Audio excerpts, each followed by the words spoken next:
Chittagong medical college হাসপাতালের প্রস্তুতি নিয়ে পূর্ব থেকে আপনারা কি শিক্ষা নিয়েছেন? পূর্বে দুর্বলতাকে কাটিয়ে আপনারা একদম সঠিকভাবে আপনারা এখন প্রস্তুতি নিয়ে আছেন কিনা জনাব তসলিম উদ্দিন? ধন্যবাদ আপনাকে সুন্দর একটা প্রশ্ন করার জন্য।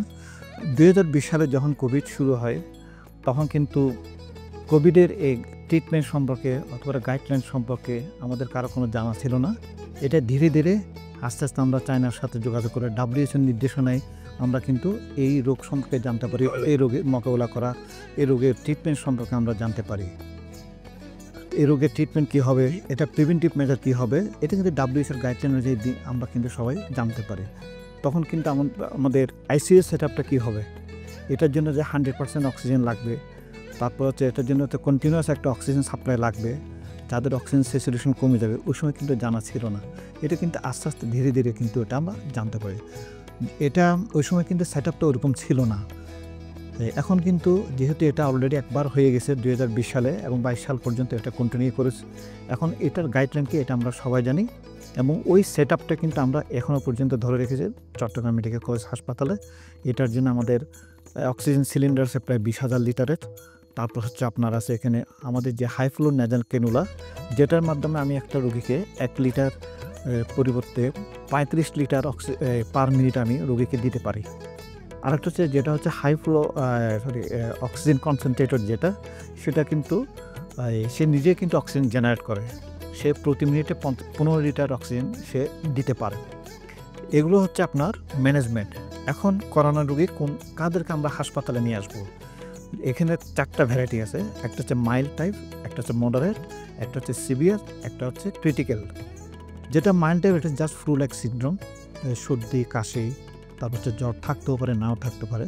আমরা এই রোগীগুলোকে বলবো, যেগুলোকে প্রাথমিক স্টেজ বলা হয়, এরা যেন বাসায় ট্রিটমেন্ট নেয়, ডাক্তারের নির্দেশনা অনুযায়ী হোম আইসোলেশনে থাকবে।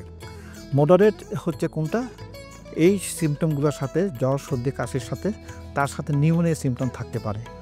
যদি নিউমোনিয়া সিমটম থাকে, তার স্যাচুরেশন যদি 93 নিচে ফল করে তখন এবং শ্বাসকষ্ট যদি থাকে, তখন আমরা তাদেরকে বলি অবশ্যই যেন হাসপাতালে ভর্তি হয়।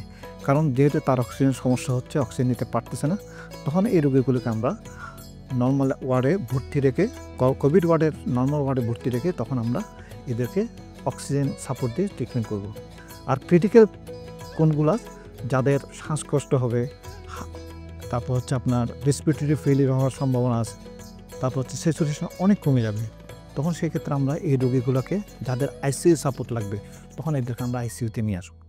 এই করোনার যেহেতু এটা একটা নতুন ভেরিয়েন্ট বলা হচ্ছে এবং অনেক একটু শক্তিশালীও বলা হচ্ছে, সেই জায়গায় নার্স এবং প্রশিক্ষিত ডাক্তারদের নিয়ে কীভাবে আপনারা বা মহড়া বা প্রস্তুতিমূলক কার্যক্রম আপনারা পরিচালনা করছেন? এটা ভেরিয়েন্টটা ডিফারেন্ট হলো, কিন্তু সিমটমগুলো প্রায় সেম।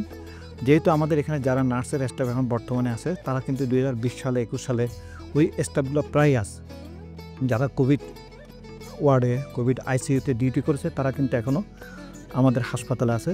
তারা কিন্তু জানে কীভাবে high flow nasal cannula set করতে হয়, কীভাবে অক্সিজেন কনসেন্ট্রেটর সেট করতে হয়, কীভাবে পালস অক্সিমিটার সেট করতে হয়, এগুলা, তারপর কীভাবে ইনফ্রারেড থার্মোমিটার দিয়ে এদের জ্বরটা দেখতে হয়। এই জিনিসগুলো কিন্তু তারা সবাই ট্রেন্ড, এবং আমাদের ডাক্তারগুলো যেহেতু এটা একটা WHO গাইডলাইন আগের থেকে আছে, এবং ওই একই গাইডলাইন দিয়ে কিন্তু আমরা একই ট্রিটমেন্ট এখনও কন্টিনিউ করতেছি।